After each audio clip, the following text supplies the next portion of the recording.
Badlapur railway station पासून अगदी 5 मिनिटाच्या अंतरावर तुम्हाला 1 BHK चा ऑप्शन घेऊन आलो आहे। अनटच फ्लॅट आहे। आपण या ठिकाणी पाहू शकता हा प्रशस्त हॉल आणि फ्रंट साइड कोणतीही बांधकाम होणार नाही। पुढे 40 फुटी रोड आहे, मेन रस्ता आहे, त्यामुळे आपल्या या फ्लॅट मध्ये संपूर्ण प्रकाश आणि हवा या ठिकाणी पाहायला मिळणार आहे। इथे आपला टीव्ही लागणार आहे, इथे आपला सोफा सेट असणार आहे। किचन पाहूया।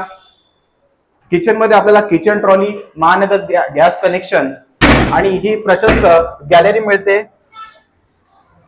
गॅलरी समोर कोणतेही बांधकाम भविष्यात होणार नाही। आपण पाहू शकता महानगरपालिकेचं या ठिकाणी भाजी मार्केट आहे। लगेचच पाहूया या फ्लॅटचं टॉयलेट आणि वॉशरूम अगदी प्रशस्त आणि पूर्ण टाइल्स या ठिकाणी आपल्याला पाहायला मिळणार आहे। त्यानंतर हा असेल आपला बेडरूम, अगदी प्रशस्त। या ठिकाणी आपला किंग साइज बेड बसून सुद्धा ही पूर्ण वॉल आपण वॉर्डरोब साठी यूज करू शकता, वापर करू शकता। मित्रांनो, बदलापूर रेल्वे स्टेशन पासून अगदी 5 मिनिटाच्या अंतरावर चालत हा 1 BHK फ्लॅटचा ऑप्शन तुमच्यासाठी घेऊन आलो आहे। या फ्लॅट संदर्भात, या एरिया संदर्भात आपल्याला काही माहिती हवी असेल तर वरील नंबरवर कॉल करून आम्हाला विचारू शकता। हा व्हॉट्सअप नंबर सुद्धा आहे। पुन्हा भेटू एका नवीन व्हिडिओमध्ये। तोपर्यंत स्वतःची काळजी घ्या। जय हिंद, जय महाराष्ट्र, जय भारत।